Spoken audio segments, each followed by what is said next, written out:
Hello everybody, and welcome to another edition of Sean's 2 Cents. Happy 2nd anniversary to Bar Wrestling, and I had to grab a star that's been in NXT, been in 205 Live. Not yet. Not yet? Not 205 Live. Not 205, everything but else. Everything else. Yeah. Ricky Starks, you mastered the quota. How you doing, man? Hello. How are you, Sean? Good, man. We actually finally get in a hot tub. I know. Last time we didn't. Last time we're at Baldwin Park, the OG venue, with your good buddy Aaron. So what is he up to these days? Actually, Solo's in Australia for the New Japan show this weekend. I did know that. Yeah. It's just so dope, like New Japan getting all those guys and getting them the shot, man. Who else sticks out to you on those cards that you know that you think will steal the show there? Because it's on Saturday night for $34.99.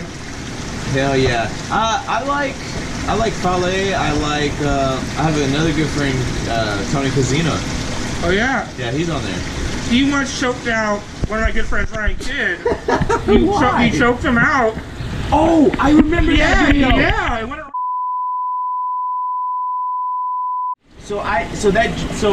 That Ryan Kidd and Casino match. I remember that lady telling Ryan like, "Hey, get your guard up, Like she was yelling like MMA stuff. I fucking remember that. Holy shit! If you ever go on YouTube, World Famous Flea Market, and they did like a commentary about it.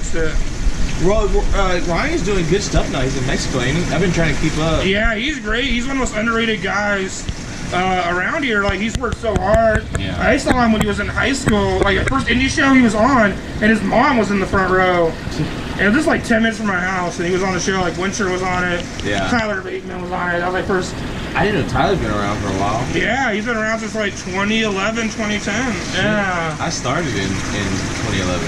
2011? Yeah. I was on the little internet, and they said 2012. It's fucking wrong. It's fucking wrong? Yeah, so I had someone on commentary said that. I was like, I didn't debut in 2012. But the number on that site isn't accurate. I have the real number at home. Alright. So you came from the Texas scene, right? Yeah, I started training in Austin, Texas. Yeah. Same place that ACH trained at, and a homie of ours, good friend. Yeah, good friend that we all know very well. And Delilah Doom also trained a little bit at Oh yeah, two of my favorite guests. Like my interviews with them, that's just like your homies with them, your homies with me. Oh, they did. They both wanted to. We're still. We were trying to. Me and Delilah have always been trying to schedule it because I'm good friends with Beyonce, and me and ACH always try to schedule it, but never happened. Yeah, because he's in and out. Because he did PCW, and he was talking, and Shane Strickland asked if he could go in and make it an Oreo, and I was like, oh shit. Yeah, like ACH was the guy I wanted to get it, but PWG never really booked him. They booked him sporadically. Man, that is true. That's it's weird. I didn't realize that. Did you remember when he canceled a booking to do Mr. Cortex in Texas? Yeah, he did that. Like, good. That's the last time I saw him in PWG, and that's the last time I interviewed him. That was a great interview. He's a good dude, and like I wish him well in NXT. How was this to see like one of the guys you came up with in there? It's insane. It's so insane to see like the progression, you know. Yeah. And so I talk to him almost every day usually, and he's loving it there. And I just think it'll be a matter of time before he's on the main roster. And like Texas has built a lot of guys. Like people don't like watching you since 2012, and you've been wrestling since 2012. So yeah, we've seen it from different ends. Yes. Yeah. So like I saw as a fan, you've seen a wrestler. Like you've seen Vega, you've seen Raymond Rowe, you've seen Keith Lee. I saw Ricochet. You've seen Shane Taylor. You've seen all these guys from like over like Texas. Like how does it seem like all blow up now? I don't know, because they usually say it takes 20 years to become overnight success, right? Yeah. So I'm seeing people at different parts of their career, different parts of their life. But to also just see them keep going and finally make it, it's awesome. It's actually it's a lot more motivating than you would think, you know. I think Keith Lee's story is really motivating. 10 years of like working that Texas scene, and I was there. Okay, how do you rate the Texas scene? Like, not to judge, like if you had to give it a report card, if you're a teacher, you give the Texas indie scene a report card. What do you give it? I give the Texas indie scene probably straight up like a B+. A B+, okay. Yeah, B, yeah. What is there needed to be improved on, and what are they lacking? What's needs to be improved, and what they excel at? What's the pros and cons? The most common thing amongst everyone who's from Texas and has made it is the fact that they got out of Texas, right? So there's same thing with California. Yeah. It is another two black holes. Two black holes, and Arizona is that, Nevada, kind of. Yeah. And that's the thing. So there's people there who don't believe West in that. Coast, yeah. They don't believe in that. Yeah. The South and West Coast are the same. So Yeah. I think the improvement needs to be, hey, maybe get out of here and don't be so content being here. Yeah. But I mean, the positive of it is we have people already with a good base. Yeah. And so it's just a matter of, like, great base, a good foundation of groundwork and ideas. And so it's just a matter of them being able to be exposed to different shit. I went to Japan and came back and felt like if that would have happened to me 2 years into my career, who knows where I'd be right now? Yeah. You know? So, So it matters taking a chance on yourself. Definitely. So, what do they do good at? What is Texas good at? Well, I think the wrestlers themselves in Texas is good at the fact that I want to shout out Jay Serious. That's one that comes to mind. I really enjoy. they're all creative. Yeah. Every single person is creative and entertaining, you know? And like this show is all about putting people over, and that's what we do. J Series, JoJo Bravo. Yeah, JoJo Bravo. I wish more people know about them. I know. I always try to hash them. Samurai Driver. That shit's fucking sick. Yeah, Yeah. sweet. I tell them people know. See, about my it. show is always. That's why my views fluctuate because it's so fixed on a certain area sometimes, but depending on wrestler. Right. We always try to like. We'll know inside stuff, and then, like the viewers don't get it, but sometimes the wrestlers will. Yeah, it's but weird. Yeah. At that point, I'm just like, Yeah. I'd rather just do it for the Yeah, fans, yeah, for fans. But yeah, but we want how you like wrestling for St. Louis Anarchy? I want to put them over. They giving you shots too. St. Louis Anarchy's awesome.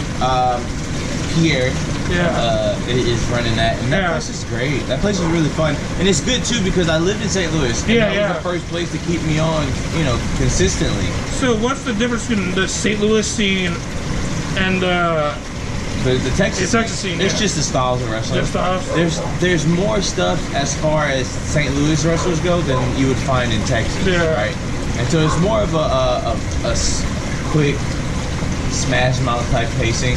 And the problem is a lot of people when they do that they end up falling into the same like y'all look the same. That's pretty much it. Yeah. We gotta get the fans back on. Yeah. I'm not talking about the fans who watch. I'm talking about the fans in this nice jacuzzi. Yeah, the Jets back on. Yeah. They got a jet setter. Probably discuss wrestling here. Yeah. And like, and plus that venue they run, Spalding Hall, is like. You've been there? I haven't been there, but like watching on IndieWrestling.tv, cheap plug. I love them. Subscribe.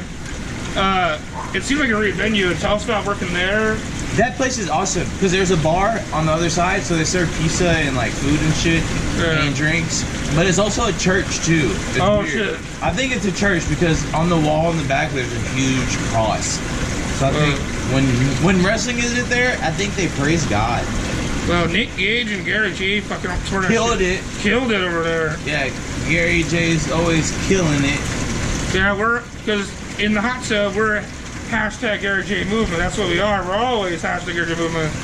That's the guy I went out here so bad. Is like this. I try and like get more people noticed stuff like through my show and everything, so fans could notice. Yeah, they're wrestlers. You're a modern day tape trader. Tape trader. Yeah, I try. I try to like watch as much as I can on all the streaming services and give people different positive views. Like, oh, this is what you should check out here. Yeah. And then because people want to check out new stuff. Yeah, definitely. And it's such a task to try to find it on your own. So why not just ask someone who sees a lot of shit? Yeah, definitely. I love Twitter for that reason. Definitely. Some good lucha stuff that I can watch. Yeah, definitely. Lucha, like Triple A, like Relato Kid and El Hijo de Vikingo. Hell yeah. Yeah, those two guys fucking. Listen, I'm running my show soon, and you know what I'm gonna book? I'm gonna try to book him. But I'm also trying to book Archangel. And his brother. I think a lot of them just don't have visas. Oh fuck! Yeah, they need to be here. They need to be in Texas. Imagine that. That's what they're running. What do you about the big lucha? We're talking about lucha. What do you about Martinez Entertainment? Like that's like the big lucha. Martinez is awesome. Martinez. Yeah, I love those shows because I see the posters. Those shows are sick. Yeah, explain them because I see the posters. It's like stacked. So explain to me how those shows. So those shows are in Dallas, right? And they're like on the suburbs of Dallas. And the suburb of Dallas isn't known for like a high Hispanic area. It's predominantly white, really. Yeah. But these shows pack out with nothing but lucha fans. Usually, like a lot of Hispanic families, right? And so we're in like this indoor soccer place, and it draws 500, 600 people on a Sunday night. You know what I'm saying? And it may start late because that's lucha. Yeah, I've been at lucha shows. I do commentary for LA Lucha, cheap plug. we're running 6 shows, and we're never on time. Yeah. And everybody, I do commentary with different people, and my commentator is like, when are we starting?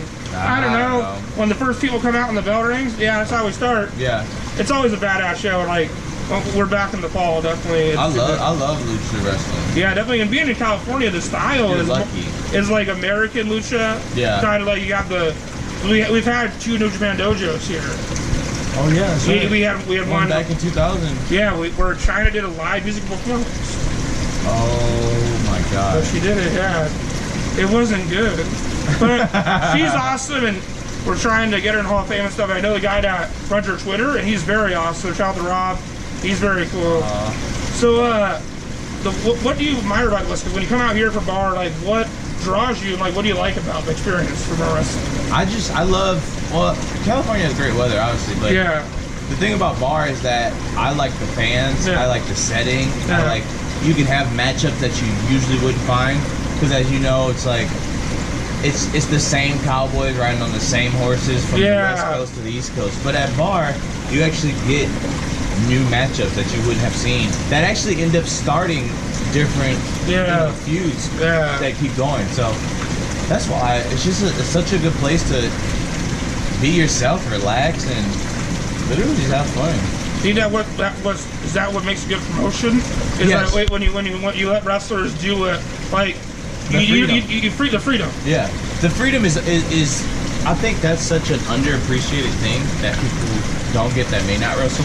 Is the freedom to do what you want, because the freedom to do what you want is essentially saying, "Oh, I'm just myself."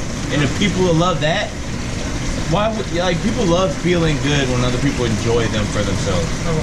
I don't know why when I think about freedom, like if you watch Free Willy, the whale was happy when he was freedom. So they saw Free Willy. Man. Yeah, the same thing with the slaves. Yeah, freedom. Yeah, they're free. Happy. Yeah. Well, Django Unchained. Django is that's a story of revenge, redemption, and freedom. He's teaming up with Zorro in the next film. Tarantino's my favorite director. Mine too. So now we got to talk about Tarantino. What's your favorite Tarantino flick? Some people are giving shit for it, but Kill Bill. Kill Bill. Yeah, I haven't seen Volume 1 and 2. Like, I've seen some of Volume 1.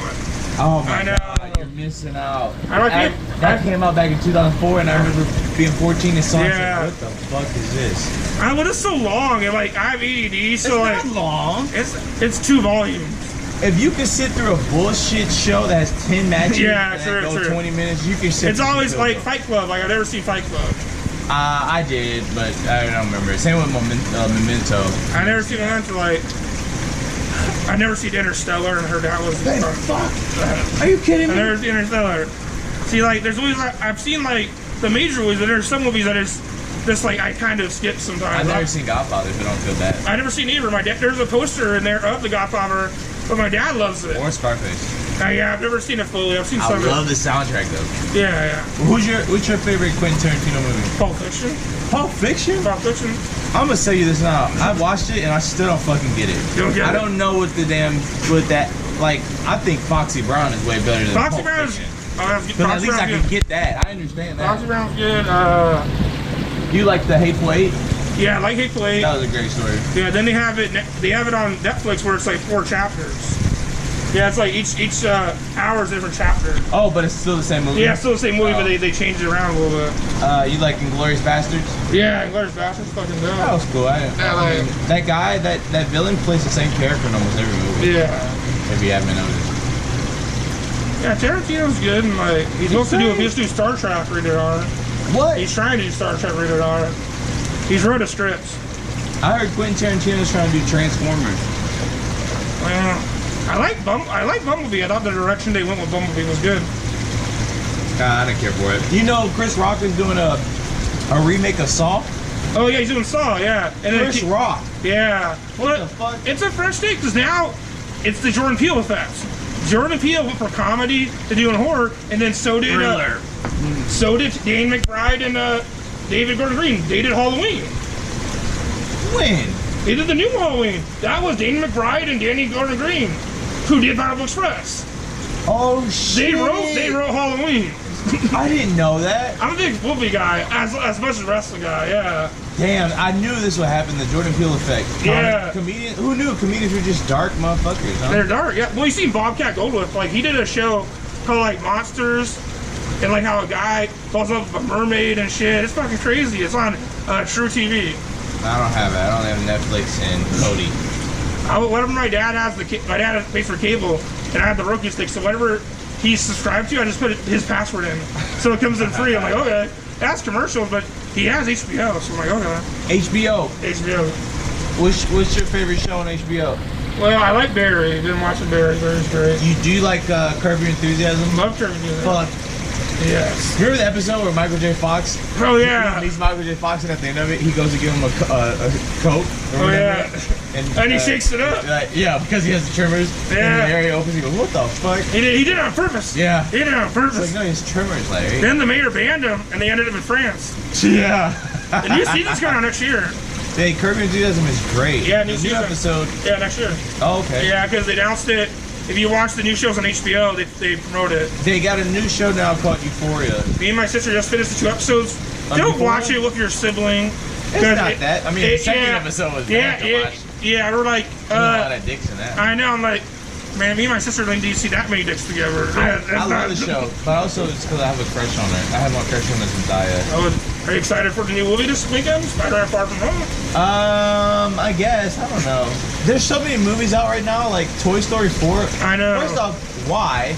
Because Toy Story 3, I cried at the end of it. I thought that was just fucking... One writer was writing the draft of it, and no one knew until Toy Story 3 did well. They're like, oh, Pixar told me to write it in secret. But I heard they did it in a way where it didn't affect the trilogy. So it's just it's an off story, like a bullshit. Yeah, just like off. Like it's not. They say it's good. I don't think it. I mean, I need to go see it, but I also need to go see what movie just came out. Child's Play came out. No, keep going. Men in Black. Men in Black International, which John Wick. I want to go see. John Wick 3. Yeah. What else came out? And Men in Black International only happened because Chris Evans was supposed to do Ghostbusters 2 and 3, but that didn't happen because it flopped. So they took his contract and said we'll make 2 more Men in Blacks. But then now that flops, so now they got to try another franchise to put him in. But then my friend told me they're paying Kate McKinnon the money just to stay home because all the girls from that movie were paid for sequels, and all of them got to stay home. It must be nice being. I don't know why I'm a wrestler. Yeah, well, yeah. People my friends just like they pay Seth Rogen like all this money to stay home for stay there for a month and just write scripts. I might as well be an actor. Actually, that's what my next goal is. I'm a parlay this into acting. Like Luke Cox does stunt work, and like a lot of guys go into stunt work. I ain't doing no bullshit stunt work. No stunt work? No, I'm gonna be a fucking actor. Actor. I don't want to be on the backstage. I was on Instagram, and one of the sponsored ads was a movie with Kurt Angle. I'm like, okay. I watched a movie with Rob Van Dam and Batista called Wrong Side of the Town. Yeah, straight to DVD. Yeah, that's don't watch it. Sounds good. So let's plug your upcoming dates, your Twitter, your shirts and everything. We don't keep people. For sure. So, man, upcoming dates is gonna be changing. But I know tomorrow I have a show in Corpus Christi, Texas, against TJP. So that should be good. But y'all can usually find all of my updates on Facebook. Ricky Starks. There's only one. On Twitter, it's Starkman Jones, and then my Instagram is Starky Baby. Okay, I post sexy pictures. All of my pictures are from Japan on there. You can go check that out. Videos too. And yeah, if you want to get some new T-shirts, some new merchandise, you can look up my Big Cartel, which is bigcartel.com/Ricky Starks. And all designs are usually done by me, except for one. And yeah, I do everything. I do all my merch, all my pictures. Very nice. The Lantry. Thanks for spending time here. Thank you for finally having me on this glorious show. Anytime. Staff Shash, IndieWrestling.tv, High Spots Network, and RealCombatSports.com. Thanks, Amanda, and peace.